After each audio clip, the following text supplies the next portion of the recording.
one stager isn't welcoming, remember he or she is just one person. Know that sharing information won't put you out of business. No one can bankrupt you by knowing how you store a lampshade. Share, and you will get more than you give, I promise. Last but not least, be nice to people. Mm. Most of our jobs we got in the beginning were because a stager before us didn't know how to nicely suggest that a painting was distracting and instead called it tacky or something like that. If you're nice, that's half the battle. Recognize that clients are just people and not all are excited to have you there. Not all are excited to sell, but they've put their trust in you. Respect that and honor it with kindness and truth. They are not mutually exclusive. You just gave me chills because that was like literally everything that RESA embodies in, in, Oh, in one you're perfect little funny. Thank you. paragraph.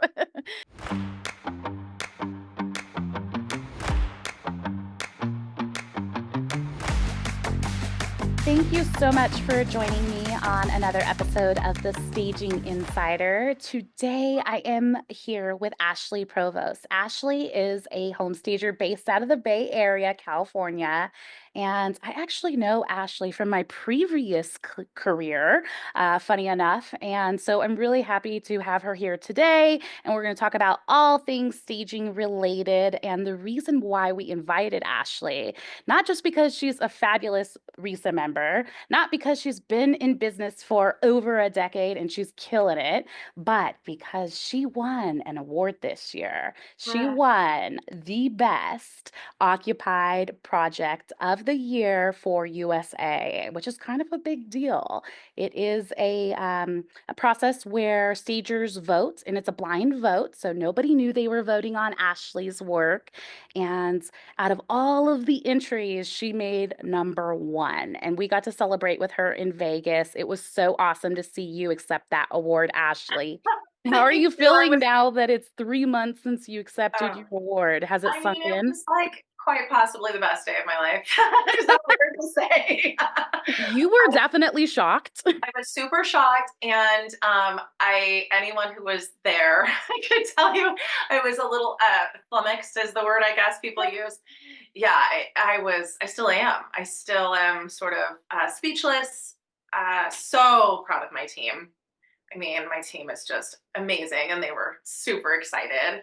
And it kind of crazy enough, when I got home from Vegas, a lot of our realtor clients used that in their listing presentations, and they would Wow. say it was a kind of a cool little side effect.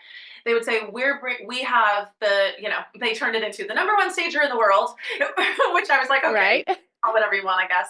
It's okay. We can let you over exaggerate. We're all Yeah, right with that. you just won the best ever. But I think I didn't expect that they would get that sort of legitimacy from that. And they would feel like then presenting to their clients that it would transfer. And that was a really cool thing. And I think, again, I was saying to you offline, just the validation that comes from the RESA members and stagers means something different than Mhm. when realtors love your work. It's so wonderful and it's so amazing. But having other stagers say that you did good, it hits a little different with me and my whole team. We're all Yeah. just Because beaming. they know all of the hard work that goes into it and all the behind the scenes stuff that the agents don't get. So their Yeah, validation totally means more. I get that. So how yeah. did your agents, I mean, other than the fact that you did a really good job about posting that you won, and I saw that your team sent you a beautiful gift before they even knew that you won. So you Yeah. made a great social media announcement. Is that how they Oh, thank found out? you. No, we announced it on. We have a company Slack, so we announced it on our Slack Mm, right away, and everyone knew that we were nominated and that this was the moment. So they were all like watching their Slack and waiting with bated breath. And the gift they sent was so sweet. It was like, even if we, because I was like, we're not going to win. And so they said, even if you don't win, we're all just so proud of you. We're so proud of our team. And so that was really cool. And then I don't think any of us really expected it. So then to be like, guess what? Here's our trophy. And we built a shelf for our trophy in the wow. warehouse. Oh, yeah, no, we're into it. I love it. It's right next to our top 100, which was the other best day of my life. Yeah, those just mean so much. And I think especially because when I was newer in the industry, I had a couple tricky experiences, and I didn't feel necessarily like I belonged. I had Mhm. imposter syndrome for a little while, and I have met really nice people, and I met some people that were not so welcoming. And so for a long time, I was sort of afraid to be in groups of stagers and afraid Mhm. whether I would be accepted or I don't know. I just, you get inside your head a little bit. And so to have come full circle and to really be able to feel like I can not only be accepted, but be really vulnerable with my fellow stagers and share my problems and my challenges and have them be, helping me and vice versa. And then to win an award, it was like just so that hit a little bit differently than that is what really made it so meaningful, I guess. So, was this your first time applying for an award? Yes. No way. Yeah. That was our And first you time. won your very first go arounds. I know. After you had all that imposter syndrome, how Yeah. how was that for you then? Did Uh, it take away I some of still the don't imposter syndrome? have the words. No, of course not. Um, um, I think does it take away the imposter syndrome? I think that now after all these years, I think less about am I good enough? And I think more about am I saying what I want to say? Am I doing what I want to do? Am I serving my clients to my full ability? Mhm. Those are the things that I think about now. I don't worry anymore about whether I'm accepted in the industry or whether I'm good enough. And I think a huge part of that has come from the community aspect. Yeah. So I get so much more than I give on all the RESA Facebook groups and RESA Con and even just, I told you earlier, I was just texting with a couple stagers yesterday. I get so much out of that. And I think that it helps you get past that. Or maybe not past, but through is maybe a better word. Yeah. You sort of go, oh, that's not really the question. The question isn't, am I good enough? The question is, are you serving people the way you want? Are you achieving the goals you want to achieve? And, your goals change every day. So every day is new and exciting. I actually was just comparing this. I've been really into yoga lately. And Mm, there's a lot of like, you do the pose and then you sink deeper into the pose and then you sink deeper into the pose. And I was thinking that's a little bit like what we're doing now it is is. sort of like a little bit deeper on what's our brand, who are we, what's our message, how do we want to do things. Um, some of that, I guess, comes with just doing it for so long, And but so where we are. how long have you been doing staging? A very long time. I think it's 19 years I've been in the industry. I worked for a fabulous, wonderful stager, lifelong family friend for 4 years. And then my company, I believe, will be 15 in February. So I think that's about right. If not, I'm close. But I've been in it, I mean, a very long time since staging was a very different beast. I can't believe what a Yeah. difference. So that And was yeah, like the early 2000s, like what, 2003, 2004? maybe 5 or 6. Okay, okay. So that's around I got into the Uh, industry in 2005. And yeah, Math is not my strong suit. it's my least strong Speaking of suit. which, delegate out what you don't love. Pass that to the bookkeeper. Yeah, math is never fun. Although I did notice, so I sent Ashley some questions ahead of the podcast so I could get to know her a little bit. And I noticed that you mentioned that you previously struggled with math, Yeah, and then you now find a way to enjoy it because you relate it to the statistics and telling the yeah, story through the math. And when I yeah. read that, I was like, "Oh my gosh, she is me." I I would Oh, cry with math. Like I excelled at everything besides math. Math was always something that just never made sense to me and I always was just like I'm not going to need this, especially like geometry and stuff like that. Right, right. And it wasn't actually until my role here at RESA in the last couple of years that I started digging into like the numbers side of things and looking at analytics. And I'm just like, well, this is the answer to all of my questions. It's in the math, the thing that I hate. Yeah. So I thought that was interesting to see that you also struggled with math and you're still Yeah. such a successful Oh, thank businesswoman. you. So, Well, what? I'm never shy about reaching out for help. Yes. And I was thinking about this the other day. I might do a post on it soon on social media. There's that sort of old adage about, it's tacky to talk about money. Mm-hmm. And I'll tell you, if I was afraid to talk about money, I don't think I would be where I am. I am not afraid to ask people for help. I'm not afraid Yep. to use resources around me. I'm not afraid to say, hey, it's going into winter. I don't have any money coming in. How do you do this? And Mm-hmm. one thing I've always loved is learning. I think that math to me for a long time looked like all the numbers looked the same on a page. Yeah. And I think that so many of us in this industry are about the story. And once I was able to find the story in it, then I was able to really fall in love with that. Love might be a strong word, but I was able to enjoy it. And I think that so many things that's the case if you can sort of find the story. And I'm always envious of stagers who can see the story immediately in Mm-hmm. math. It takes me a little time, and I'm always the slowest one to figure out the tip at a restaurant.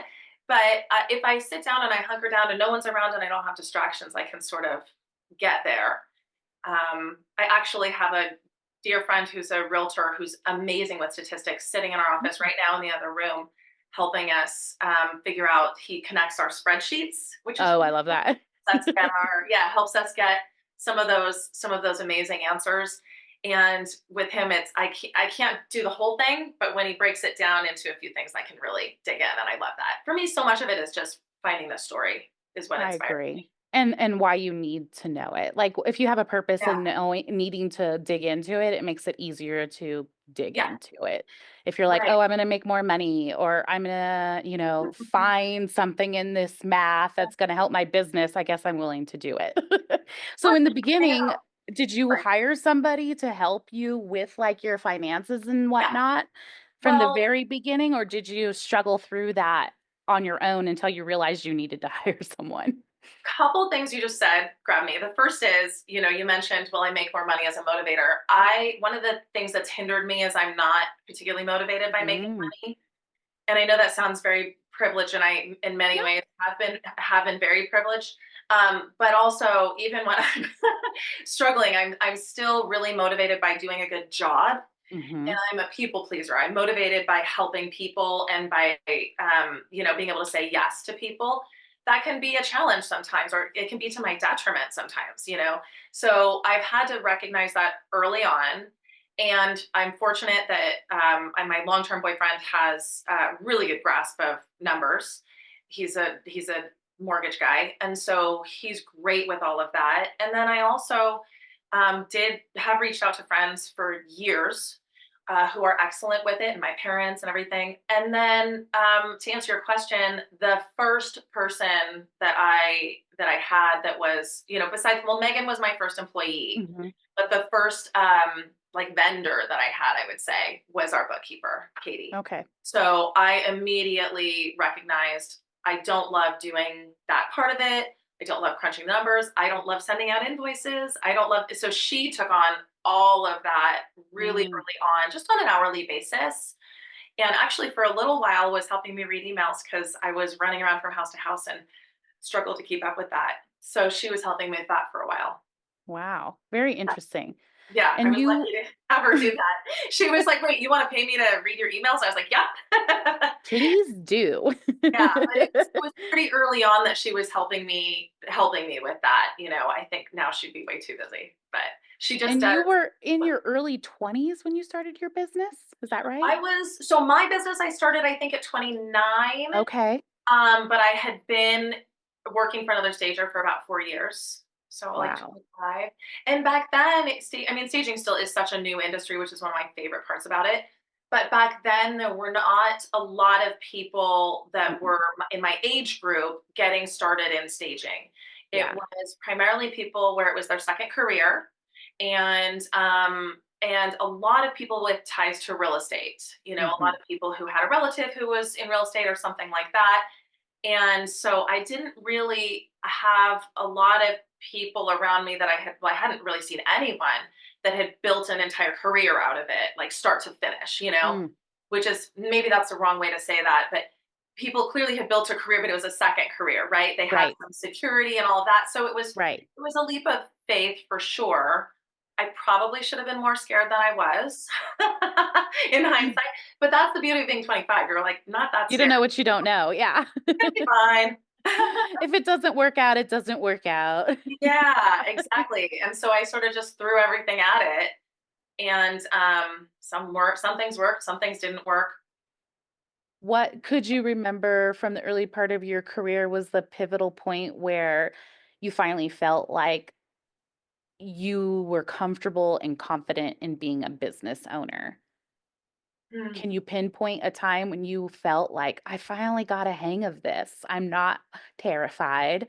I'm I've got my systems in place. I know where my next client's coming from," or have you not hit that point So yet? yeah, the truth is, all of those things you just said, it's like they're spinning on a wheel, and at any given moment, I might have one of those. But I don't think there's ever been a moment where I absolutely felt like I had every single one of those things Mhm. dialed. Right now, we're completely revamping our systems. Um, and I do feel like I generally know where my next client's coming from, but it's late October. I think all of us are sort of going like, well, what's this Starting to panic. look like? It's an election year, not sure how. So there's still those moments of, waking up in the morning going, okay, am I going to make payroll? Am I going to be able to get through the winter without cutting hours? This time, talk to me in May and I'll be flying high. Right. But I think there are still moments, as far as like pivotal moments, there are certainly moments where I feel amazing about something. And it's usually, I'm a person who's always changing things.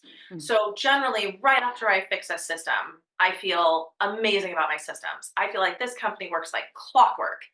And then you find something else that's maybe not working so great and you fix that thing. Yeah, And like I was saying, if in April through July, I feel incredible about all the business coming our way. I feel like I'm never gonna have a care in the world.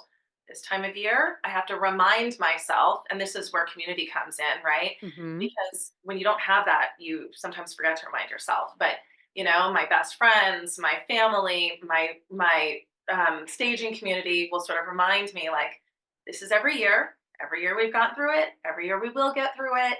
And there's always those little highs and lows. I kind of think I'd be bored if there wasn't. right, But there's always doubts. I think you can ask the most successful stagers in the world, and there's always little things and little, we're all just human beings trying to get through. definitely. So Did you originally start off just offering occupied services, or did you also offer vacant in the very beginning? I've always offered both, Okay. always. And I think that That's this, unusual because usually people start with just the occupied side, so you really jumped oh, right I in. haven't done that actually. Yeah. So I had a couple things that benefited me greatly. One is that I started with another company, and so I had an amazing Mhm. mentor, and I was able to understand how the business worked logistically before I was learning on my own dime, frankly. Right. And certainly not everything because I'm still learning to this day, but you feel like you can kind of like get in and understand things a little bit. The other huge thing is that we have the benefit of some great furniture rental companies here, and one in particular is a dear friend of mine, and they really cater to stagers specifically. Like they only Mm, rent to stagers. And so in our area, we're super lucky. A lot of us wouldn't have been able to get started without being able to do that and rent the furniture. It didn't take as much of an upfront investment. And then I also had a huge benefit of, living in my boyfriend's house that he owned. yeah. I didn't have to worry about rent. I could just put every single dime that I made back into the business. And I absolutely did that for 3 years, probably, maybe two. Um, and Did I you take that long to pay yourself? I did. Wow. I did. Yeah. In hindsight, I probably wouldn't have done that, but also you have Hmm. to remember this is, 15 years ago. So Yeah. what we were making on each job was not what it is today. Hmm. And also, I didn't have the benefit of some of the communities that I have now. So I think I didn't realize what I could charge early on. Right.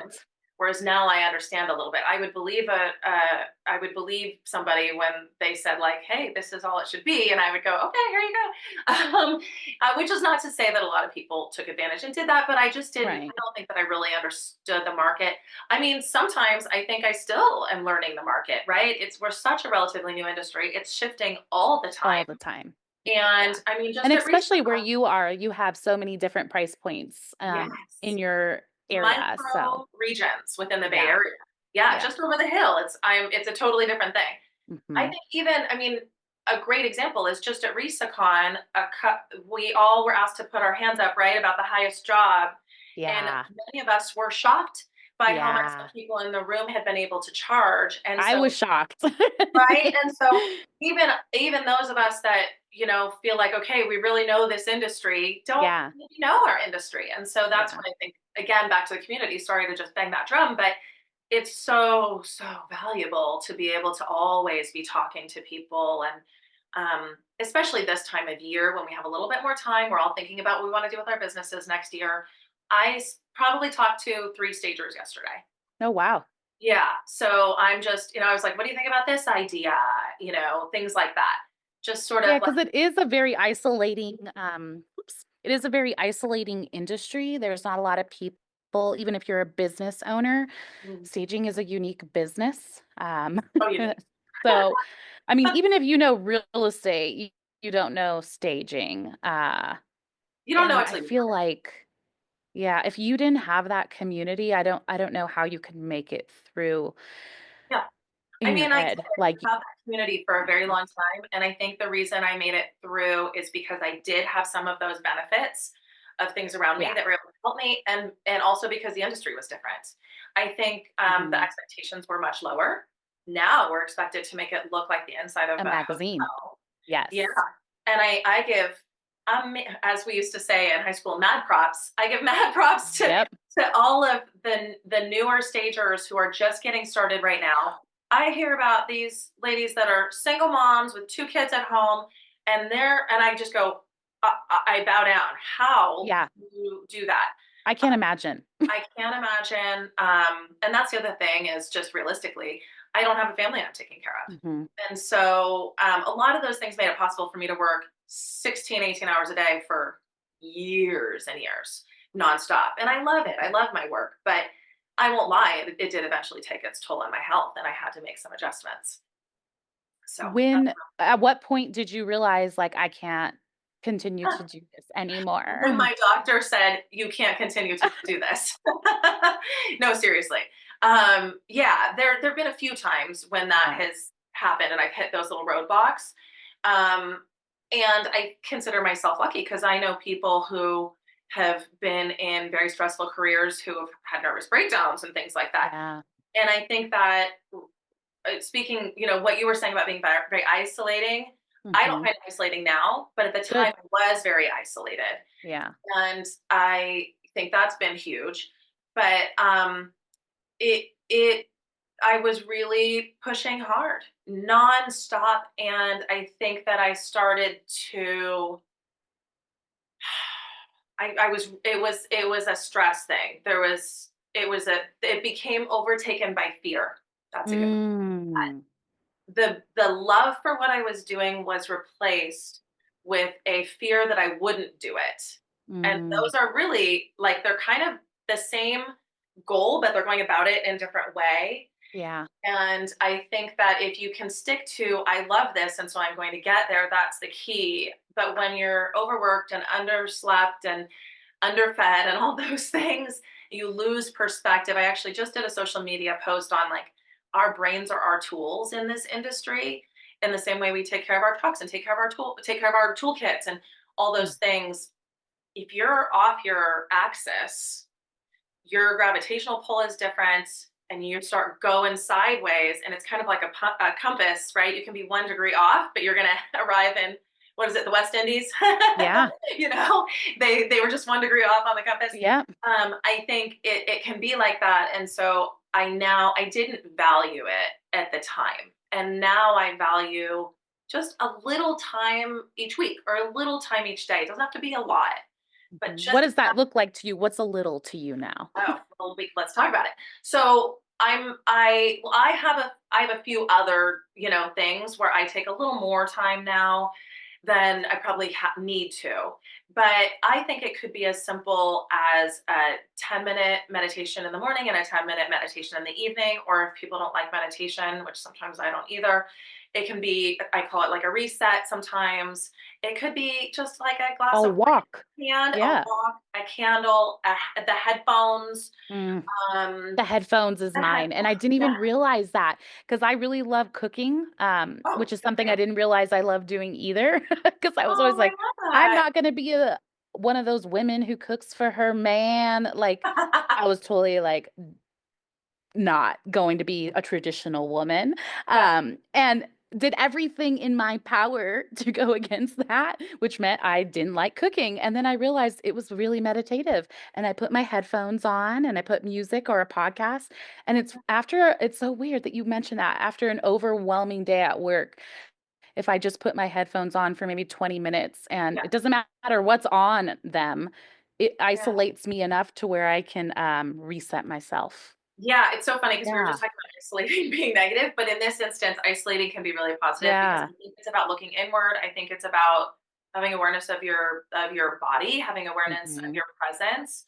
A couple more things I do. I've been, like I mentioned, super into yoga lately, and I just love that sort of awareness.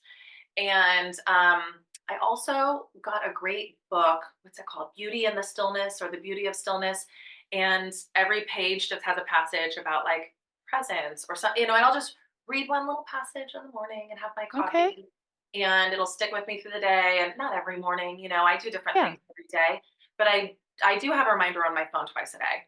And they're the busiest times of the day, just to sort of remember to come back to center and sort of Hmm. be aware and not spin off into outer space because I get so passionate about things.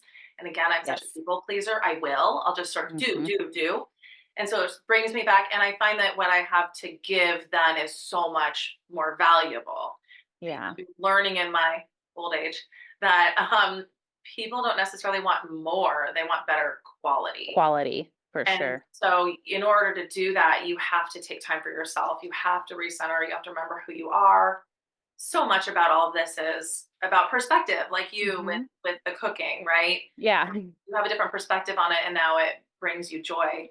I actually Exactly. one of the most beneficial conversations I ever had was I don't mind sharing with a therapist, and I was just going, going, going, and I wasn't even paying attention to what I liked and didn't like because I Hmm. just wanted to give other people Been there. what Yep. they wanted. She said, I'd like for you to start paying attention to what brings you joy. And it took me months before I found something actually. And I was shocked by what I finally found. We were digging up rocks in the yard and moving them to we were moving them. We were like redoing something. And I spent all day doing that. And I went, oh my God, I feel joy. Huh. And it made me realize that I love working with my hands. Yep. And I love that there was vision involved. And it doesn't have to be rocks, it doesn't have to be dirt. But it made me start paying attention. If you just ask Hmm. yourself and you start looking for it, You'll now find things more frequently for you'll sure. find things. Yeah. And by the way, that's a great business activity because then if you know the things you love in your business, that is gold because then you can Hmm. lean into doing those things. You can delegate what you don't love as much. And when I say delegate, I don't mean never look at it again. Like my bookkeeper does all this stuff. And then, once in a while, probably should more You'll pop once in in. a while, we'll take a look, we'll have a meeting, we'll look at the numbers, they'll tell me to spend less money. And Yep. so you still have to touch it once in a while, but being able to delegate out the things that you know don't bring you joy, focus on the things that do bring you joy, makes you better at your job and makes you less stressed. I still sometimes will work a 16-hour day. That's what I was going to ask next. How often are you doing that now? I will still sometimes, but I don't notice it because it's Okay. doing the things I love so much. I mean, I'll Yeah. come in on a Saturday. I recently started, I think I put this on one of the groups. I recently started putting together pre-packed bedding Yes, sets I did see that. and Did you learn pre-packed. that from RESACon from Alyssa's session? No, did they Oh, talk because about Reese's? yeah, she Oh talked my about gosh. that. Maybe I just like absorbed it and didn't realize it. Yeah. I probably did hear it and didn't, it was like subliminal. There's so much information at RESACon. It's one of the things that stuck out to me that I was like, oh, that's really smart. Because then she just tells like her employees to go and pull from one of her Yes, they pre-packed. love it. Yeah. They love it, and it's set up the way I want, and it's also set up for our current branding because the way I did wanted the look before was not the look I want now, Yeah. and I want to be evolving. And then doing the kids' rooms because they're kind of like, "What is this thing you bought?" Because I usually do all the buying. Again, something I love, Hmm. and it does make sense to them. But when I put it all together, I'm sort of like, "Well, this is the glamping room, and this is the Toy Story room, or whatever it is." Yeah.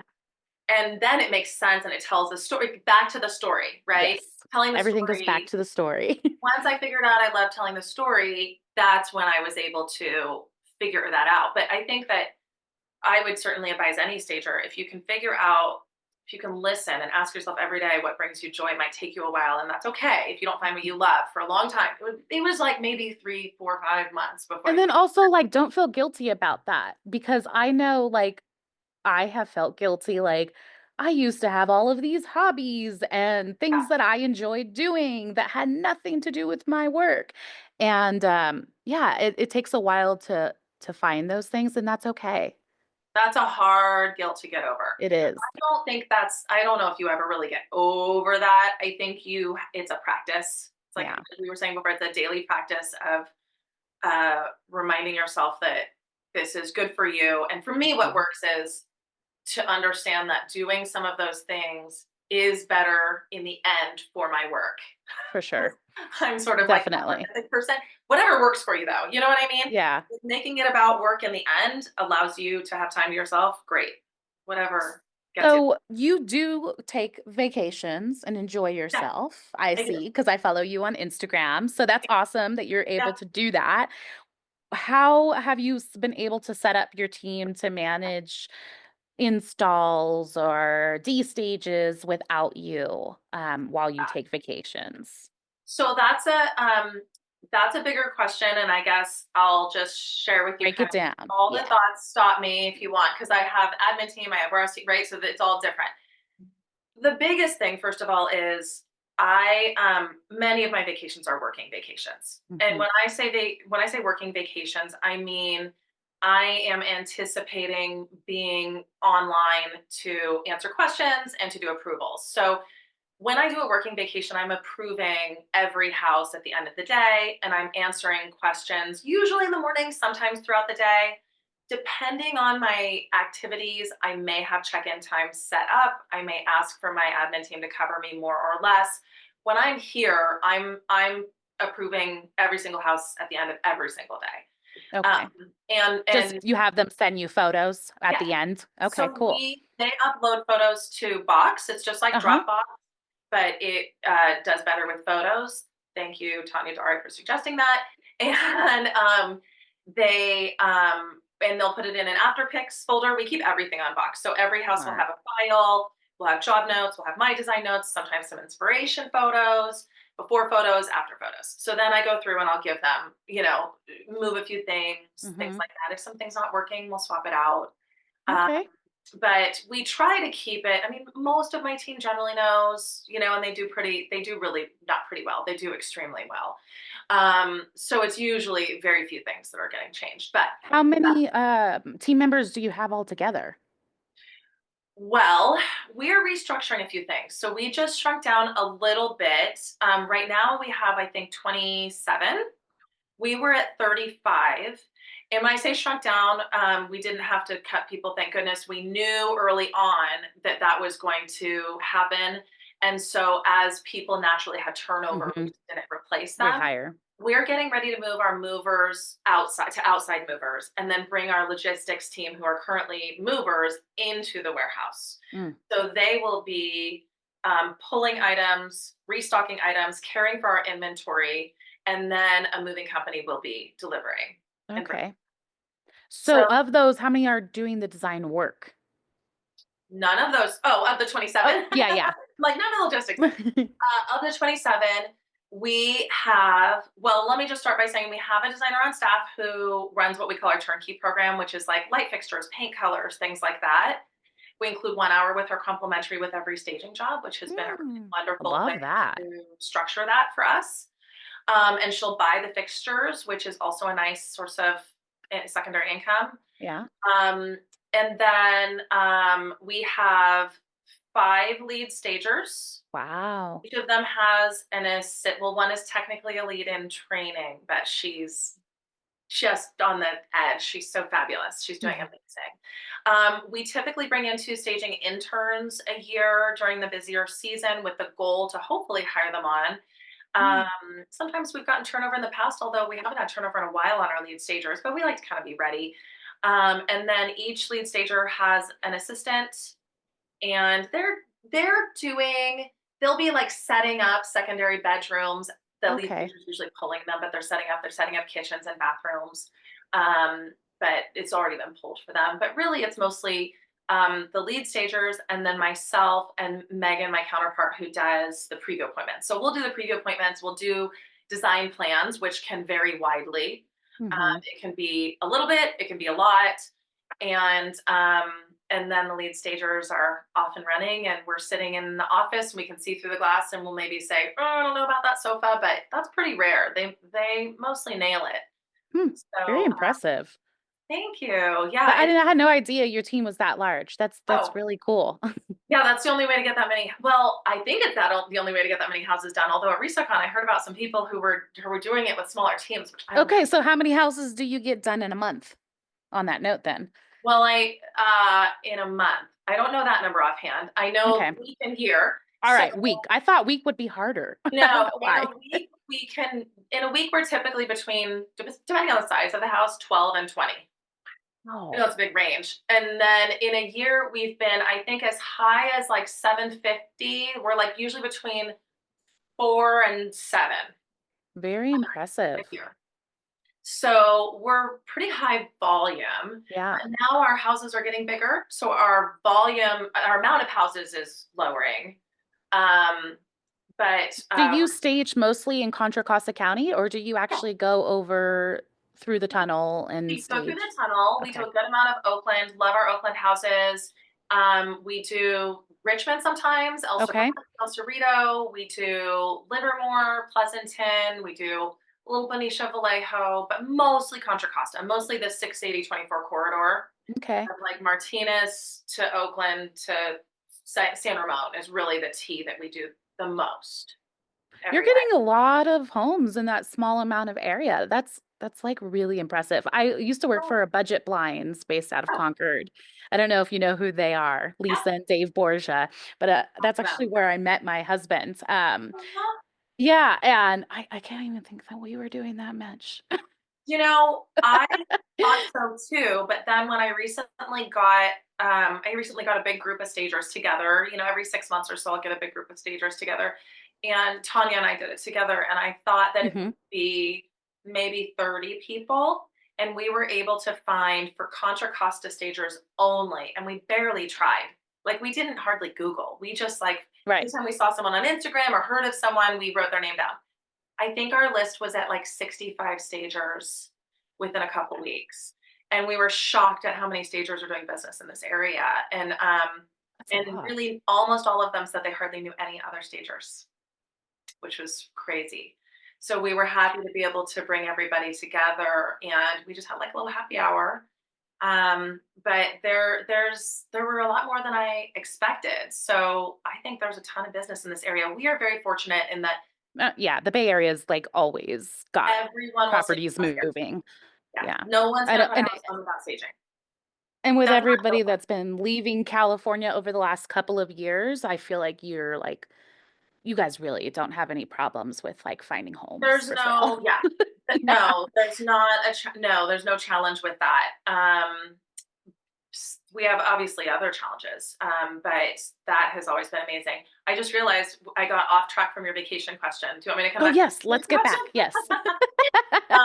So when I have a working vacation, I'm approving things and I'm available for questions. And I'll usually check in with the office in the morning, but the middle of the day, I can usually go do stuff. I invested in an Apple Watch that I wear so that the waterproof one, so that I can be like Hmm. in a raft, or I love that. on a bike. But if it's a non-working vacation, I didn't do that for like 10 years. And I did last year take a big trip to Europe, time difference and all. And the way that we set it up was very successful. My team did very well.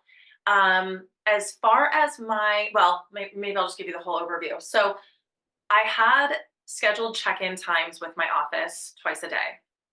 If nothing was needed, sometimes we wouldn't check in. And during those check in times, it was about them asking me questions, not me asking them questions. Mm, If I ask them questions, I go down a rabbit hole and now yep. I'm thinking about it and I'm stressed out and you know what I mean? So for me, Just tell me what I need to know or ask me what you need to know and don't go any further. Yeah. yeah, if I don't need to know it, don't tell me. And again, it's hard, right? Because you Mm-hmm. want to serve that client and Because you're you trying to and you let them, want to have control. yeah, but you have to come back to that. This is the only chance I get to do this. And I have a responsibility to my clients to be able to come back to center and to be able to Hmm. think clearly, and do this once in a while so that I can serve them better, right? Yep. Oxygen mask on first, right? Yep. And so the other thing is, I have done all different versions of this. And what I've landed on is I keep my phone on, I don't turn my phone off. If my phone is off, I'm sitting there stressing about whether someone's trying to get a hold of me. Yeah. I keep checking it, checking it, checking it. Yep. If my phone is on, and I'll leave it on beep, like on what do you call it? On beep. The That's loud. old lady thing to say. I don't ever have mine on loud because I can't Um, stand the noise. I will leave the ringer on, and so I can hear it because I know as long as I don't hear that, everyone's fine. It's like this constant Ah, reassurance that everyone's fine, everything's going well, and I personally need it's that. like a baby monitor. It is, yeah, Yeah. right? And then the last thing, and this is important for us, is I have a no-fly list, and I love all Mm, my clients, all of them, honestly. And we're fortunately in a position where, we can turn down a client if we don't love working with them. yeah. And so I truly do love all of them. Some of my clients have very exacting taste, and there needs to be a certain specific way that we deal with them, Yeah. whether it's their process or their style. Yep. And so if I know that that is required, then we may just say, we think it's better if we don't do that while Ashley's gone. She'll be back Mm, on this day or whatever. And obviously, if it's that type of vacation, they know in advance and we make yeah. sure that they're absolutely taken care of. But it's sort of like, I think I should be here to oversee that house. Let's Right. plan on XYZ. Or if the scheduling can't wait, I'll get them to another amazing stager. There's so many great stagers here. Yeah. So that's how I was able to do that. As far as the actual staging itself, most of them I did the previews for leading Hmm. up to it, or Megan did. So that's our normal process.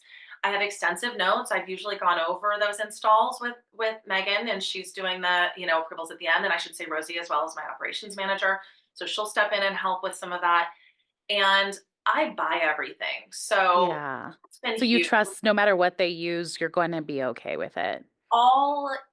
It's all the look, and we do a lot of work on inspiring our design team. We have a Mm, Slack channel on design inspiration where I'm constantly screenshotting many RESA members work yep. and saying I love this, I love that. We have design huddles every single day. We do a team huddle in the Every day? every day. We do a Wow. team huddle in the morning, and then we do a mini huddle, design team and logistics team. And logistics team mini huddle might be like, make sure you blanket this. And Yeah. a design team huddle might be like, hey, this is how we're doing our throw blankets now. Something like that. And it'll be Okay. quick, quick, quick, quick. Yep. I found that my team does better with many, many drips, a slow drip, as Yeah. opposed to just one giant meeting once a month. It's too much. So Oh, every I love that. I would love working for you. well, that could be arranged. So that is really great. So there's this constant conversation, Yeah. and then also there's a once a month check-in where we take a lead stager. This is new actually, and we pick a house and we talk just operationally mostly. Well, actually, Mm. there's a part that's operational and a part that's design. What went well? What could have gone better? And that's great feedback for us too. Like, do we need to shift something operationally? Do we, if they say, I liked this, I didn't like that, that's great design feedback. And it's good for them to be able to look back on it. It Um, sounds like you really trust your team and you've built kind of like a family, if you will, amongst each so, other. That's definitely the vibe that I get. yeah, I would say that's true. And I actually think that's one of the more challenging things is when you do feel Mm. like a family and then you still need to be the boss. That gets a little, Yeah. sometimes I'm a little too family. And we need to sort of be like, okay, here are our work parameters. But I So do how do you do that's that? Because I know you mentioned, like, that you try not to be friends with your employees, and that's all good in well, theory. I've tried that as well, but you obviously enjoy the people you work with, yeah. or you wouldn't be I would working with say them, most I of wouldn't them. say I'm not friends with them. I would say I'm not doing a lot of social activities with them. Okay. So you're not, like, hanging out with them outside of work, Not a basically. lot. Yeah. Some of the people that are here that I've maybe known a long time, Yeah. there might be a little here, a little there, but most team members I feel like don't really want to hang out with their boss anyway. I feel like they want their privacy a little bit. True. So I try to think of it that way, and I need to be turned off sometimes too. Mhm. Like I need a little time of like even outside of work, sometimes you could witness something that's an HR thing and now I'm Yeah. having to deal with that. So Yeah. I kind of also need a little time to like go on a hike with my friends and just not That's be the true. boss. The boss. That has not been hard because we spend so much time here together. And then certainly this time of year when we're more in the warehouse and stuff, we can sort of see each other and all of that.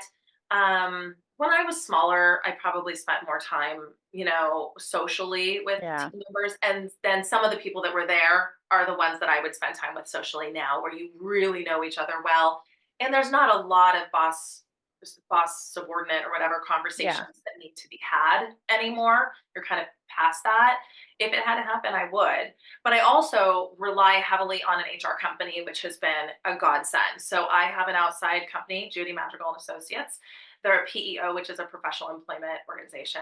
Mm. And literally all of my W-2s, their check comes from JMA. It doesn't Okay. come from me. So you don't do like ADP and you're not processing your own payroll. You send Oh, all of the hours to them and they take care of it. They send the W-2s. I love that. and that just came in handy actually, because there was just a situation where, there's like a million laws around this, and I Especially don't in California. know. Like, Hard to yeah, keep up like with them all.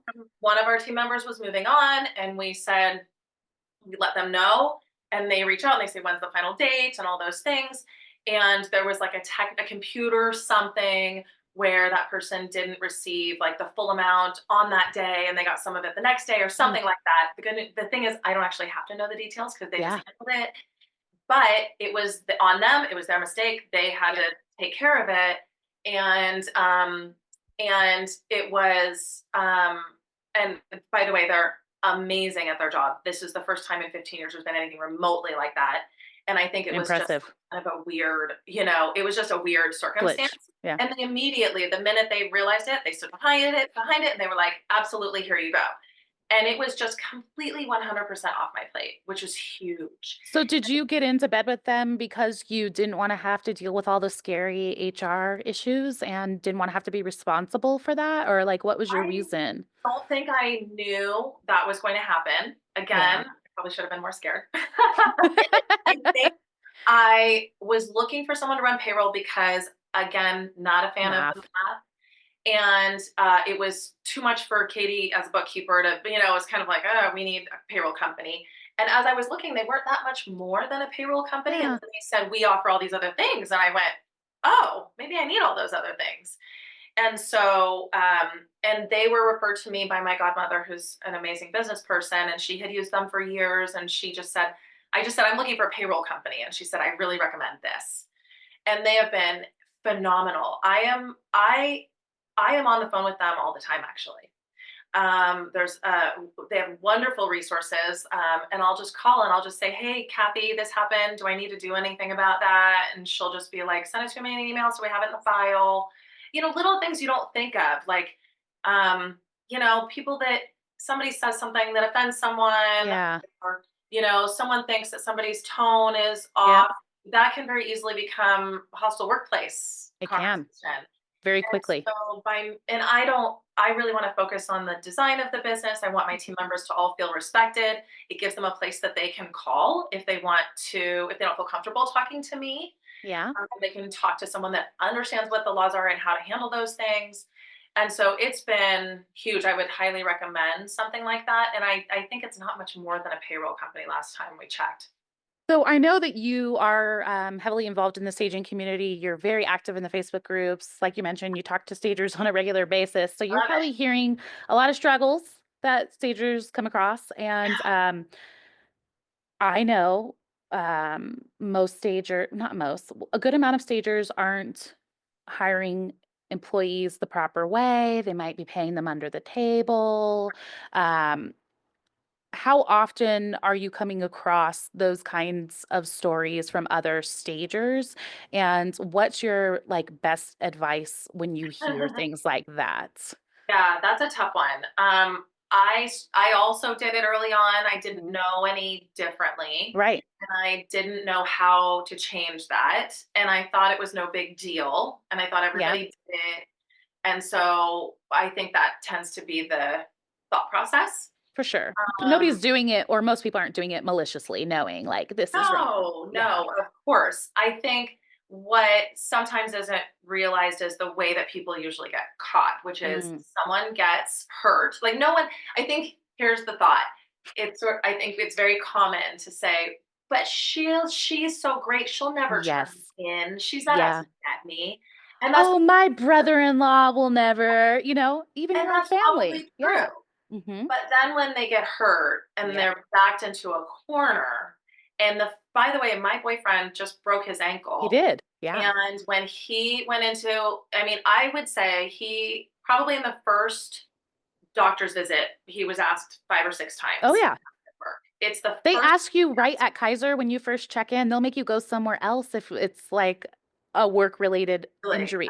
Yeah, when I broke my ankle, they asked me, "Did this happen at work?" And I Mm, said, "No." If it had, what would have happened? And they yeah, send you to like a different department in the hospital even. interesting. Well, the Yeah. paperwork's all different with workers' comp and all that. So Yeah. yeah, I think that what happens is then when the hospital is asking you, did this happen at work? Hmm. Sometimes it opens up a conversation, and frankly, rightfully so. Yeah. You're When entitled. they're at work, exactly, they're It entitled to opens up that. a conversation around, you know, are you an employee and all these things? And really, you should have been entitled to these things, and your work should be paying for this. Hmm. That's our law. Yeah. And then the other way that sometimes I think people get caught is if they get terminated and then they Mm, go to collect unemployment and they find out they can't collect unemployment because they were 1099 yeah. unless they say, well, actually, I really was a W 2 and I was misclassified. Yep. And then there's this, all this money comes toward them. So most people are going to, say that if they have that in to receive that money in a time when they're not Yeah, making money, it's human nature to want to do it that. is.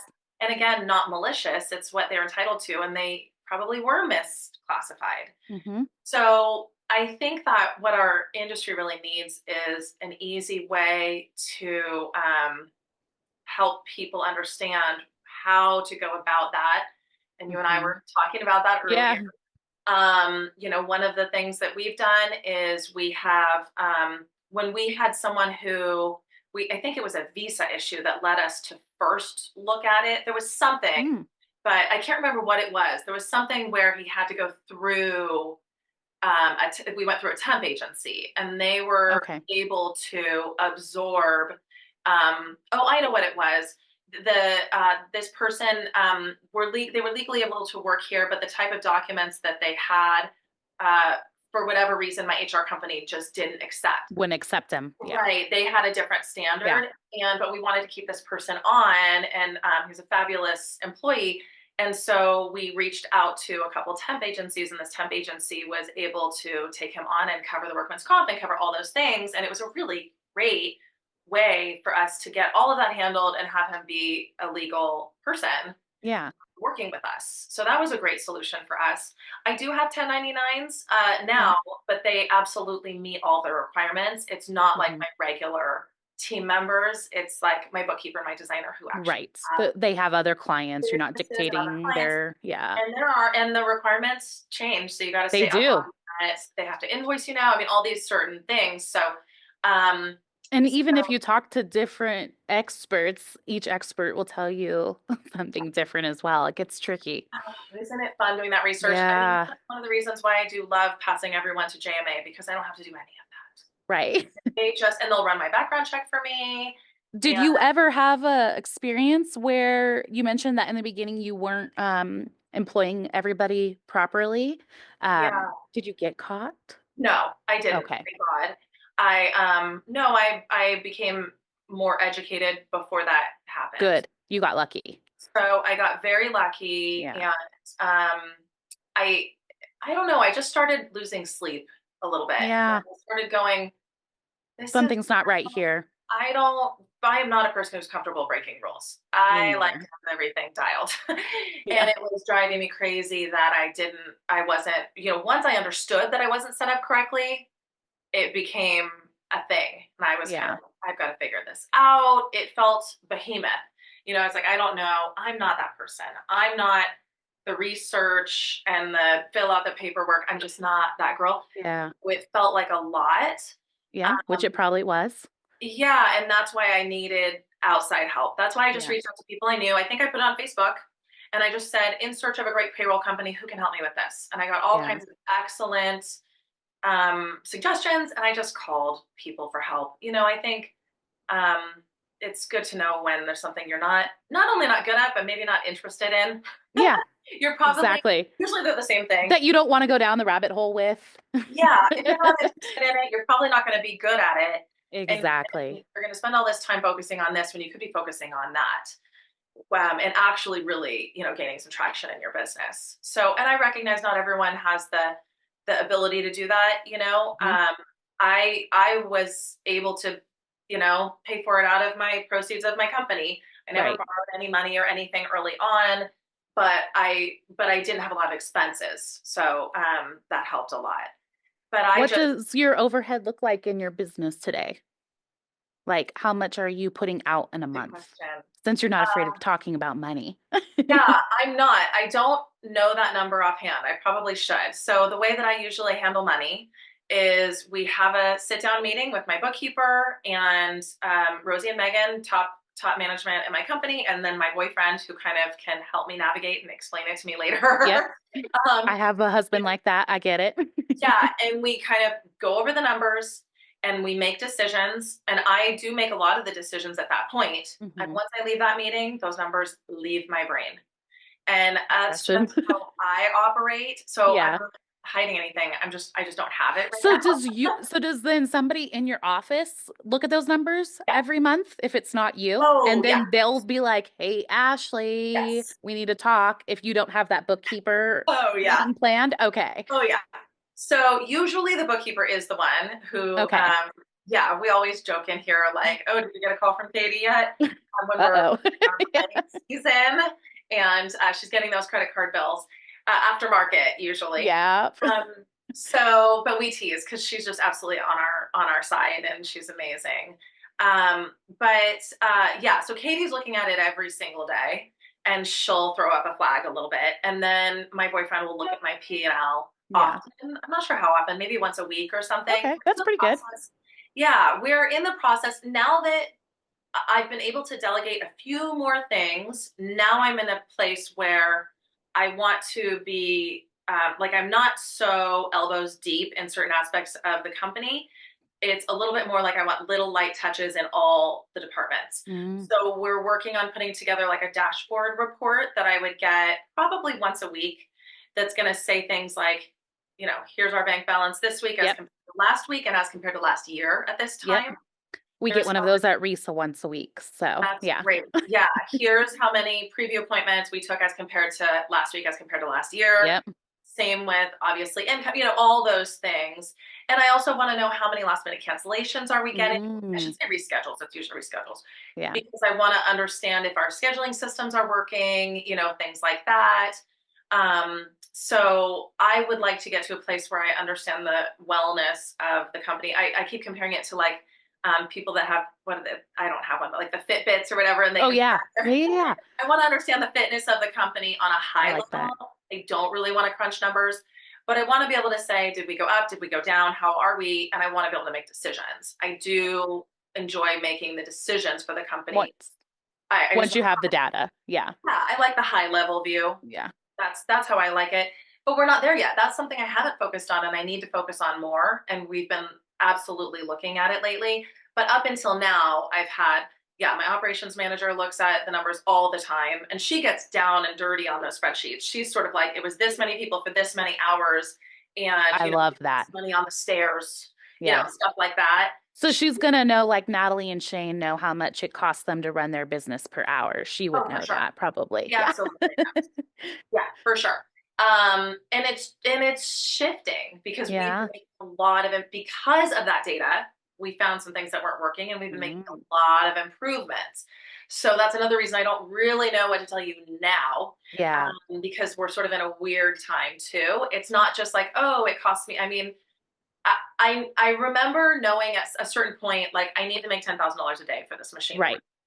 but and that number worked well for me because that's another thing is my team, if they give me a goal and they're like, you have to make this much and this much between now and then, I will Hmm. absolutely go get that. Okay. It's not hard for me.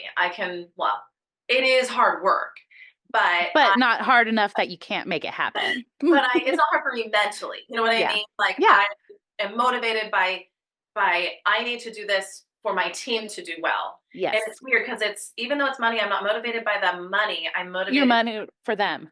but Yeah. I have to hit my goals for my team in Yeah. order to do well. So that works really well for me. But for the most part, I know I've just got a certain number of slots to fill every day, and every job has to be a certain dollar amount every day in order to make that work. And of Yeah. course, sometimes we'll make concessions if we have long term Yeah. plan. That's like, listen, I have this job; it's not going to hit your minimum. Well, of course, we You'll value work around that. yeah, we Yeah. value the loyalty from our long-term relationships, absolutely. So we just did it last week. And we said, yeah, of course, we're happy to do that job for you. Yeah, because you know they're gonna keep coming back and It averages yeah, out. you've already built that relationship. Yeah. So It's yeah. a big picture thing, and that's one of the things that is really nice once you hit that plateau in your business. Like we're at a place where even though, like I just said, we're in a transitional time and things are shifting, we're also still at a place where we've got a little bit of cushion, Hmm. to do some of those things, which is nice. So has anybody, you mentioned your godmother was in Mhm. business, that she Yes, owned her own business. Is yes. she somebody that you were inspired by young and thought Oh, like I could do that? Or are you totally. surprised today? Like I'm a business owner. I would have never imagined this for myself. I think it was subliminal. I Hmm. don't think I sort of said I could do that, but I think that there's this sort of osmosis that happens when you're surrounded by people that you just become a different person by virtue of exposure to them. Hmm. Certainly, she's one of them. And then her daughter is who I worked for the first 4 years. Oh, how funny. She's amazing. So certainly her. My grandmother owned a beauty shop for many many years, which by the way, black woman in the 50s. So Big deal. hello, big deal, Yeah. amazing. So I just worship her. And so and I mean so many examples. I come from a family who has a really strong work ethic and really values those types of accomplishments. So I think that just through osmosis, and my mom was a teacher for Mm. 42 years. So What um, grades did she teach? first grade the majority of the time. Love that.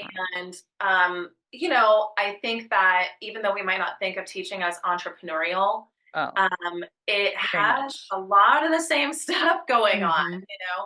You're running a team a little bit, and there's a lot of training and all these different things that you're Oh managing. yeah. and then the creativity And and the work never stops once you it get never home. stops. Finding the Yeah. inspiration, and my Right. mom had also started a few creative businesses, just that maybe, didn't come to full fruition, but she just has that kind of in her. And my boyfriend owned a very large mortgage company, and he's still in mortgage, and so he experienced a lot of fluctuations in the market, and Oh, he's yeah. kind of taught me still every single day, teaches me so many lessons about how to view it as a business, which can be hard when you really Very love hard. people and you love the craft, and how to sort of take a step back and really understand your organization. Sorry for the Yeah. light change. Trucks are going by. And so, I mean, God, I could go on. I don't want to leave anyone out. I could go on and on and on. But I think that just being around it and being in it, a lot of my boyfriend's friends also own businesses, Yeah. and believe it or not, actually, one of the best places to get business advice is like right around 5:30 at a dive bar. Oh, really? I would have Go have never a guessed beer. that. All the guys in there are usually Tradesmen that own their own owners, business. yes, and Yeah, that makes they sense. love to help. If you have stuff going on, they wanna talk to you. So, go have a beer and pick their brains, and they want someone to learn from what they've learned, Yeah. and a lot of times they're businesses that are similar to ours. They've got people that are, physical Yep. workers, and they've got big teams, they've got logistical challenges. They don't want to be dealing with HR and invoicing and all these things, but they have to, and they figured out good ways to to get it into their lives without being too Mhm. disruptive. They're just a great resource. A few people That's like that funny. in my life have been incredible, and people are like, "Where'd you learn that?" And I go, "Elliot." That's I our met him local at the bar. bar. That's our local bar since 1907. But it's a good untapped resource. I That's promise funny it is. because last year I found, I don't know how I came across this YouTube channel called Victory Outdoor Services, Mhm. and it's a man, he owns a concrete company, Yeah, and he films every day. He wears like the GoPro, and a couple of his crew will wear the GoPro, and then they have the tripod that does like, the shots for just like the wide shots and the yeah, time lapses. But he goes really into the ugly side of running, not ugly, but like the parts of running a business that you don't normally see, yeah, yeah, and yeah, how difficult it is to manage people, to manage projects, to yeah. manage all the moving parts. And I became obsessed with him. I'll have to send you his I would love to YouTube see it. now that I know that you like getting advice from those kind of guys. I Yeah, was I like, why do do. I like watching this guy pour concrete? I I love told my it. mom a while ago, I was like, I could totally run a concrete company. Yes, you could. One of Not- it's funny because one of my friends I was thinking of is owns a like a sand business, like a rock, like yeah, quarries. Corey. And it's Uh-huh. really, yeah, there's a lot of things that apply. Yeah. One of the things that I'm most excited about in our industry is there's been a shift from what I can tell to really talking about it as a business. Yes. I think in the past I didn't see quite as much of it, and I had to look elsewhere. I would talk to people like in other industries, like you're Hmm. talking about, in order to understand, like, how do you look at it as business? Like, Yeah. what is a normal business decision for something like this? I don't know. And now I see more of that from within the staging community. And I think that that's really great. I think that if we want to be respected as a real business and a real industry, we have to be talking to each other about it. We have to be treating it that way. We have to be, acting extremely professionally. And I see that happening. I see it shifting. I Yeah. remember maybe as soon as 5 years ago, we would get people telling us all the time that, a stager was, not particularly polite to a client in a house or didn't show up when they had committed to something. And I can't remember the last. I mean, it's been at least a year since I've heard that from anyone. Wow. I haven't heard it in a while. So That's I really think, good. yeah, I think that's going away, which I'm Yeah. very, I'm really happy about that, because I think we absolutely deserve the respect, from the world as a real industry that makes a real difference. We are making people money. Oh, yeah, and it's not easy work at all. Like, do you like to move? Do you like to pack your furniture up and put it Yeah, in a truck? Try doing it twice. there's so much value to what we do. The numbers are there, and Yeah. I think that we need to lean on that more. And we talk about design on in our branding mostly as a way to set us apart, Hmm. but ultimately it's not really about just making things pretty, right? It's No. about appealing to a buyer and giving them what they want in order to make more money for a house and Yeah, in it's order for it to marketing, the sell biggest fast. asset that most people have. Yeah, so when we're Yeah. talking to people about why to stage, we're not really talking about the design much at all. Mm-mm. We're talking about this is a business decision that you make, an investment that you make with a very strong return. We do talk about design when people are deciding which stager to use.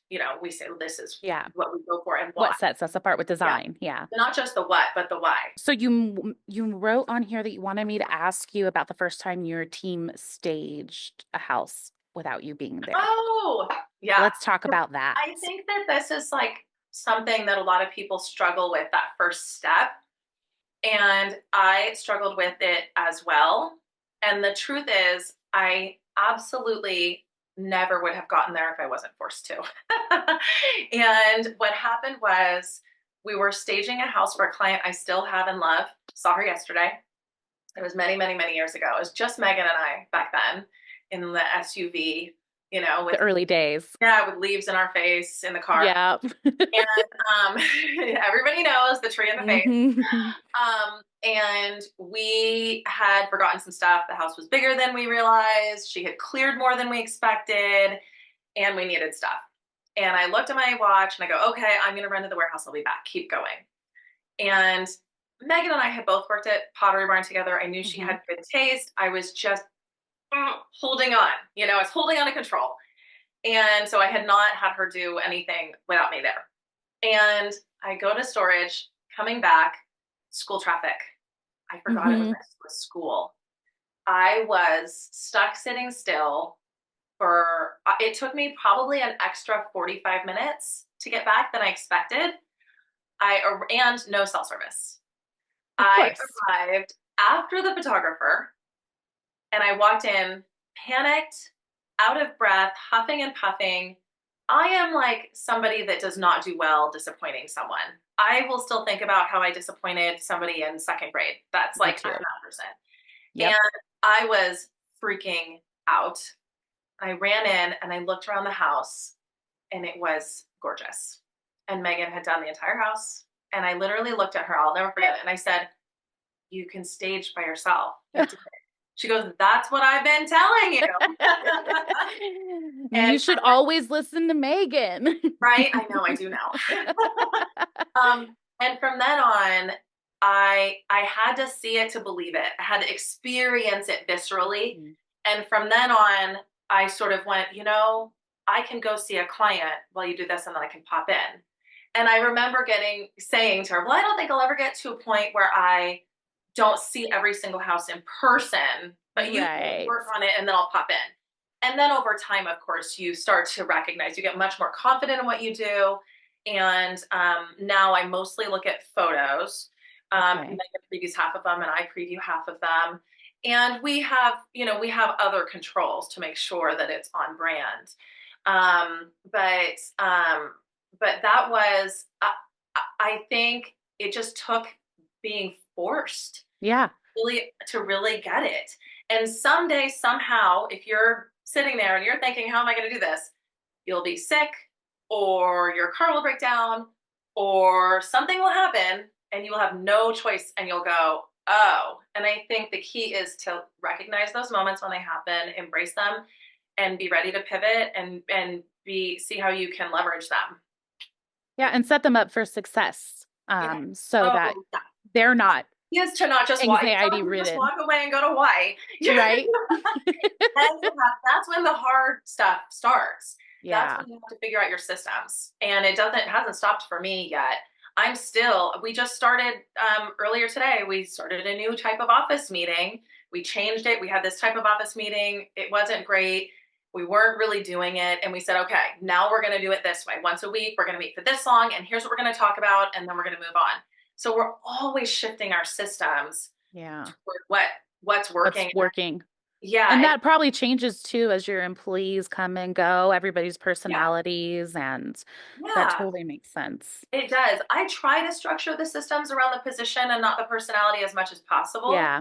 But sometimes you do need to play into the strength. And I realize that that's a philosophy that's in direct opposition to what a lot of, I've heard when people say it's the who, not the what or whatever. Yep. Hmm. But for me, I try to have it, there's so much information happening in this There is. business. The communication is just like so important. There's just information just flying around at all times. So I think for me, it really comes down to, having very specific what happens when this and what happens when that. And then from there, you can trust people's judgment on things. But So then do you have like a really detailed SOP? we do. Nice. So we're literally changing, I think we change it every day. We'll add Ooh. something. That's Yeah. impressive. We keep I it mean, on they say if top. you do anything more than twice, it needs to go in your SOP. Yeah. So that's good for Yeah. you for actually following that advice. Change it every day. And when I say change it, it's a Tweak. Hmm. refinement. Yeah. I'm not, it sounds like I'm terrible to work for. Like she changes it on every New system, new system, yeah. new system. You get a new Um, system, you get a new one. yeah. I think that I refine our policies every day. I think that a new question comes up every single day with, but what do I do when X? And we go, oh, never thought about that. Good Hmm. question. Let's decide. Every day something like that happens. Which is, you would think it wouldn't, but you'd think you'd hit at the end at some point. Yeah. Not so far. I mean, it's just like life, you know. Every time you turn around, you're learning something new. And if you're Huh. not, then in my opinion, you're doing something wrong. And yes, and I Yeah. want to say something on that because I do have people that ask me, "Don't you miss the creativity of being in houses staging?" Because I'm Yes. I'm not I was usually. going to ask about that. Yeah, the common question. I'm not typically in houses moving things around. Sometimes I am, but and I can at any time. But I do a lot of the creative things. That's what I'm loving actually about doing the pre-staged kids' rooms and beds and stuff. Yeah. That's really fun. When I'm in the mood, I'll just go do some. And then the buying, of course, and then the constant, like the design inspiration channel, constantly saying, "This is us. This is not us. This is us. This Mhm. is not us." Like, or That's what fulfills that need for you. that does, and the other part of it is what we were just talking about, which is the systems. There's so Mm. much creativity in the systems of how the business functions, Yeah. and for me, I really do enjoy that, which has caught me by I was surprise. going to say, that sounds like based on your background that you Yeah, probably wouldn't have anticipated that for yourself. yeah. I mean, as long as there's no numbers, I'm good. Yeah. But the sort of then you go here, and now that's more efficient. I love Yes. the efficiency of it. It feels tight. It feels like design to me a little bit. Hmm. That makes sense. Um, So it feels clean. I love that aspect a lot. And I like the client part of it too, writing the scripts for our systems. Like this is how we frame it for the Mm. client. That feels really similar to branding. Yeah. It feels I really could see similar that. to like this is how we frame a sofa with pillows. Like this is how we frame this for the client so that they understand and we don't look like we're being rude. We're explaining to them like the good intent. All those are not that far off. I mean, obviously there's what I really love about the business is I can do a little systems, I can do a little warehouse, and I can do a Yep. little buying, and I can do a little check-in with the team, a little meeting, and I can balance all those things and just do a little here, a little there. And that's very satisfying. I think this job ultimately, like our job is to create a fantasy for people Yes. and to visualize that and then execute that vision. And I think that you can take that and apply it to your company and your life, right? I agree. Yeah. We are in a new industry. There's no standard. We are Yep. making it up as we go along. And there's nobody saying you can't do it that way. So except maybe clients sometimes, but we can sort of say, this is how I want my company to look. And Yep. this is how I want my day to look. And this is how I want my life to look. And you can create it that way, especially if anyone can, we can, right? We all have that Yeah. thing. And so I've found that satisfying. Stage your life. So speaking of creating your life, Yeah. I know that you own the building that you're sitting Yeah. in, that you operate out of. So that was really, really smart of you because now you've got You. a long-term investment that I mean, you're not always going to want to stage, but are you going to want to continue to own the business and maybe let somebody else take the reins and you just sit back and collect a paycheck? Or Yeah. what's the long-term goal look like for Oh, you? well, actually, so my boyfriend's a little older than me, and he and I Yeah. talk about this a lot. Because he's sort of, I mean, he's planning on like working until the day he dies. Like Yeah. but the way that he has set up his job now, he could do it literally from anywhere, and he's got a Mhm. great team. And so it kind of gets the juices flowing, especially after COVID, all the remote working, Yeah. thinking about it. I think that probably what I'll want to do is maybe work a little less, but still always keep a foot in it. If I had Mhm. to guess, I can't imagine just not. You can't imagine like selling the business or I would like to have that option. yeah, I think even if I sold the business, I would still want to mm, be part of it. working in it. Yep. And if I didn't work in it at some point, I would want to do something else in that industry that was maybe adjacent. So I'm open to all those options. Okay. Um, Do I you do design or short-term rentals? No. We've done short-term rentals.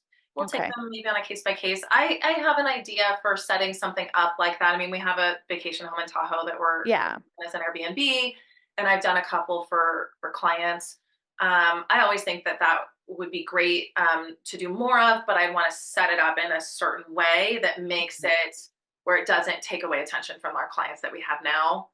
So that would require a little bit of setup. Right Yeah. now, that's not my main focus. Right now, I'm really focused on just like I was saying with the yoga positions, right? Yeah. Sinking in Going deeper to deeper where we and are deeper.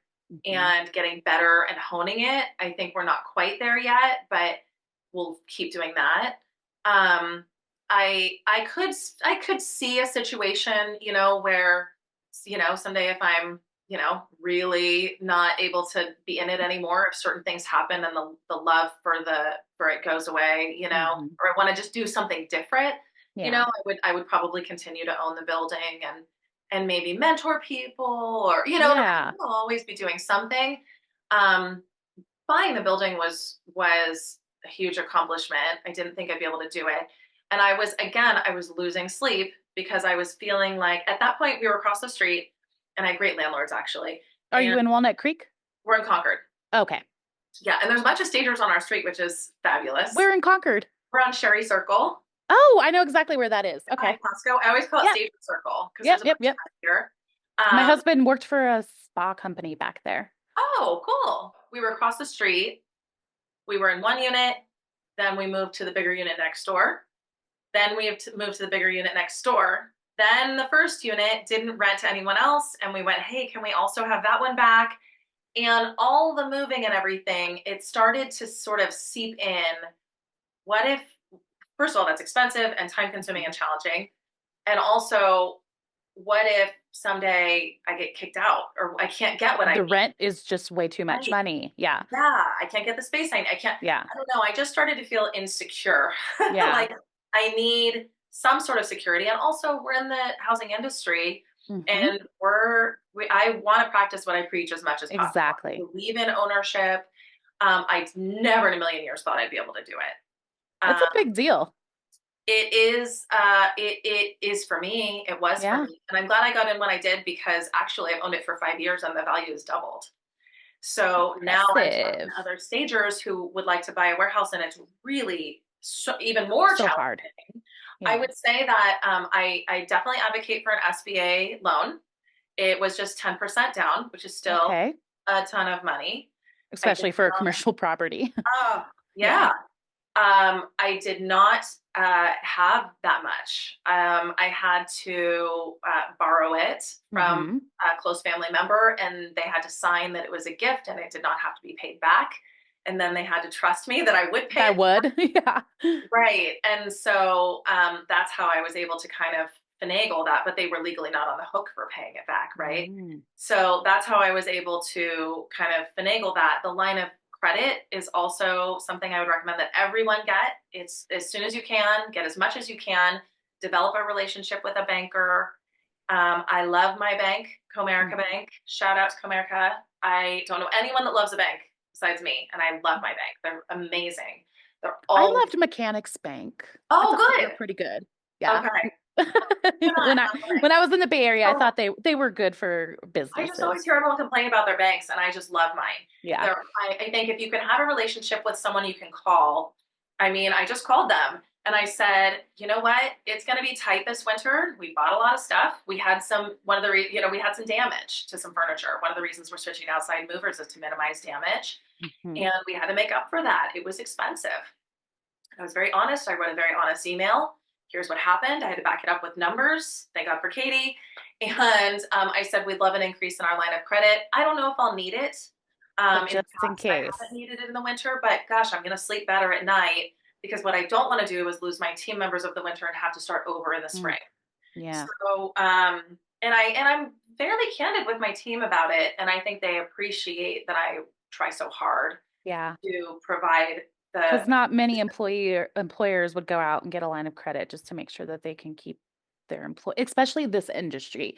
It's yeah, so common from I was surprised, honestly, when I heard how common it is for stagers to fire people during the yeah. slow seasons and like I or understand. just say like for 3 months out of the year you're just not going to have any work. I'm like Yeah. I don't know that I'd ever go work for somebody in that position unless you were paying me a lot of money. Yeah. So yeah, the fact that Well, you're and thinking I about should also that. say we are not just sitting here twiddling our thumbs. No, We typically have a you're lot of keeping them busy. yeah, they're Yeah. busy actually. I couldn't do Yeah. without them. We have a lot of pickups, like so many D stages. And then we have to figure out we run out of space. We got to get containers, Hmm. and then we do a lot of specials, with our clients during that time so that we can get stuff out. So I really need them. I do a lot Yeah. of marketing at that time of year.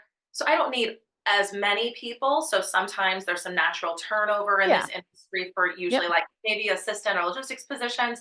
And so if people move on, and by the way, I support them all in going off and chasing their dreams if they want to go do something, which I think is an important part of being an employer. You should Yeah, I support agree. them to do things. Never make them feel bad when they quit. Yep, Like I good for agree. you. Thank you for everything you've done. And so when that happens, and I know we're moving towards slow season, sometimes I'll just hold off on replacing them for a little while so that my team's a little bit smaller. One year I Yeah. did have to cut hours, and it was really, really hard. I cried Yeah, I'm sure. because they are expecting, they put their faith in me to be able to make rent. I And don't judge especially anyone when for saying it. It's just hard. you've been keeping them employed for so long, it's not like you're having a bunch of turnover and you haven't already known that these people work for your business. That's a lot harder to say like, Yeah. "Oh yeah, I'm gonna have to let you go," even though I know you're like the perfect fit. Yeah. Yeah, that's And plus you've difficult. invested so much in training and all that. In an ideal Yeah. world, I would have saved enough throughout the year to have that set aside for winter. Yeah. That's what I'm hoping the dashboard report will achieve Okay. going forward is like how much is saved and then knowing now enough years of what it takes us at this higher level. But it's Mhm. tough. One thing I want to share kind of adjacent topic if you don't mind that I Go think is for it. helpful for people to hear is like when we were doing 2 jobs a day, I had one delivery team. So I had 2 teams of 2, each staging a house, and one delivery team delivering to both. It was gangbusters. I made tons of money. I killed it. It was great. I thought, perfect. We'll just double it. And we'll have 4 teams and 4 teams of 2 stagers, drivers. 2 delivery teams. Mhm. I am still now attempting to get to 4 consistent jobs every single day. Mhm. And I now have 27 people. Yeah. So I think it's a really important thing that we understand that growth requires, it's not as simple as it looks on paper. It It doesn't happen requires overnight. a ton of systems, a ton of support staff, market shifts, things change, all Yep. of a sudden, well, first of all, COVID hit. That year, I think we bought 250 desks because all of a sudden we're doing off desks in every room, work from home. And everyone else, desk, desk, A lot desk. of desks. Yeah, a lot of desks and chairs. And, Yep. also it seemed like it happened all in one year that everyone got rid of carpet. There's wood Yep. floors in every single room. So rugs, Area huge rugs, room. which are There's a big year extremely for rugs. expensive. So Like more expensive. more than a chair. and hard to keep clean. So the Yeah. systems for that. And then it seemed like also in 1 year is a long time ago, but it was all about that dark wood. And then it went Mm. to light wood in 1 year. And it was like, I remember Megan and I literally standing there saying, oh, we have to get rid of all of this now. Yeah. And it's kind of, it hits you like a ton of bricks. So there's Yeah. always something. And I remember saying to Dean at the end of the year, one of those years, and I said, well, but that happened this year. He said it was always going to be something. And he's Yeah. right. Every single year there's been something. Yeah. So I think, in terms of planning, that was a big wake up call, is being able to navigate that, understanding that. And the biggest lesson for me in that was middle management. Middle Mm. management is I was I think with even the 2 jobs a day, I probably should have been around the team more. I think I was listening a lot to work on the business, not in the business. Yes. And I was trying to be my best and highest use is being in front Yep. of clients and checking the jobs at the end of the day, right? But my team didn't have the support.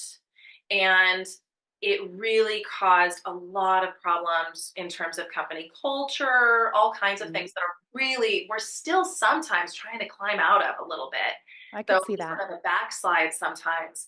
And I'm still trying to find ways to make 27 to 35 people, depending on the time of year, feel like I'm here to support them. I can't talk to every single one of them every single day, plus the No. clients, plus, plus, plus. No. So we're trying to find systems and hierarchies and train our leads to understand that they are the ambassador of our culture and all those things.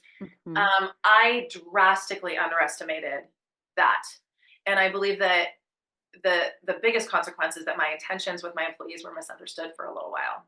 And it's really Mm. tough to come back from that. And it's really painful to think about it, to look back and sort of go, gosh, they don't realize how much I really, care and want to be there. And so I try to do a better job now of being present, having that messaging there. Um, just sometimes little things, Yeah. Sometimes it's as simple as when you walk in, smiling and saying someone's name so that they know you Exactly. know them and see them. Yeah. But just it can be all over the map, and I'm not perfect at it at all. But I try. I'm trying to. It's something I have in my mind always to try and get better. Not having middle management sooner was, I would say, one of the bigger mistakes I've made in my company, and it's made such a huge difference to have good people that can be at a higher level, and that That can could provide be support. supportive, encouraging, and Yeah, fulfill that need for be you. my proxy. Yeah, You know, exactly. that's the big. Everybody needs that. But Mhm. unfortunately, not everybody has the budget or hasn't Yeah, gotten to the point of that. So, it's tough. yeah. I got lucky in a few ways. My operations manager right now just started with us as an assistant, and Mm. I identified her. Actually, a different team member, a former team member, identified her strong suit and said, "I think she'd be great in the warehouse." So we moved her into the warehouse, and then we saw how much people were going to her, almost like team mom, going to Yeah. her asking questions. And then at a certain point, I said, "I think you're our operations manager." And so, That's cool. yeah, and That I'm must make her feel so amazing too to know like she started just as an assistant and look at where so, she is now. Like there's yeah, nothing more fulfilling as an employee than your boss recognizing that you're capable and giving you more responsibility, at I least for me. And so. you know, like I Yeah. noticed that when you put somebody in a role that makes them feel bigger than themselves, like I don't Mhm. know. I feel kind That's a of great way to say that. yeah, Uh, it sounds like that's what you did for her when you said the whole she became like the team mom. Like yeah, that must have made her feel so good to know that she went from being an assistant to the person that everybody's coming to ask all of the yeah. questions and you were able It's to gift that naturally to just her. who she is. She's got 4 Yeah. boys, and she's that person. In I think general. it would Yeah. have been harder for me to put something out on Indeed and Yes. find that. I can't imagine how I could have done that because I didn't even really know what the role looked like yet. Yeah. And so that was very fortunate. It's funny when you said make them feel bigger than themselves. That's kind of what I was trying to say about when I won the awards. Ah. Myself. That's the same feeling. Yeah, I could see that. But kind of Yeah, an outer body experience too. for sure. Yeah. Still. Like, am I really Doesn't in here? the Am I end. really on this stage? Oh, yeah. I mean, I do kind of wish I could have a redo on the stage moment, but Hey, it was very it was cute. surprise. Well, we're wrapping up Okay. almost 2 hours now. So Wow. thank you so much for everybody who So, listened all the way until the end. I hope that you learned so much from Ashley. I know that I did. And if you're a RESA member, pop on over to the members only section of the RESA website. And we are going to dive a little bit deep into 2 or 3 more questions that were submitted by members. And Ashley, before we log off, is there anything that you want to say to somebody who's just starting out in staging? yes.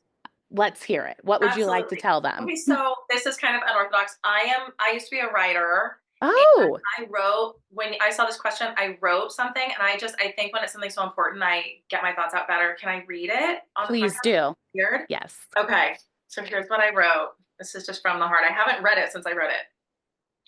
Learn from our mistakes, not your own. Devour information. Join every Facebook group and read them daily. Take classes, attend conferences, follow every stager you can on social media. Go where realtors are. Learn how they move through their industry. If one stager isn't welcoming, remember he or she is just one person. Know that sharing information won't put you out of business. No one can bankrupt you by knowing how you store a lampshade. Share, and you will get more than you give, I promise. Last but not least, be nice to people. Most of our jobs we got in the beginning were because a stager before us didn't know how to nicely suggest that a painting was distracting and instead called it tacky or something like that. If you're nice, that's half the battle. Recognize that clients are just people and not all are excited to have you there. Not all are excited to sell, but they've put their trust in you. Respect that and honor it with kindness and truth. They are not mutually exclusive. You just gave me chills because that was like literally everything that RESA embodies in, in, Oh, in one perfect little thank you. paragraph. I feel passionately about people getting into this business because it's like, gosh, what other industry can you just like wake up and call yourself a stager and build this amazing business? And I mean, it's just, and it's a new industry. So we're all Mhm. creating it as we go. It's so, I'm just so inspired by all of it. I love it so much. I'm so I grateful. love it. Well, that was fabulous advice from Thank Ashley. So you. take every single word, rewind it, listen to it again, save that little Maybe I'll post it. snippet. Yes. Follow Ashley on Instagram. I will drop her social handles down in the comments. And if you ever need advice, she's your girl. She Tell loves me. mentoring and chatting with stagers. She's not afraid to take anybody's questions. And if you are a part of the Stage It Forward Facebook group, I'm sure you've already experienced that. And I just want to thank you, Ashley. I learned so much about you through reading all of your answers. I know we didn't get to every single question that I had asked you, so maybe I'll put together a blog because you I could had a talk lot of all night. nuggets. I know, and so could I. So I'll have to have you back again, and maybe we could do something in person. Maybe I'll have to come Oh and visit the Bay gosh. Area, my old stomping grounds. Love it. Thank you. All right, until next time, everybody, take care.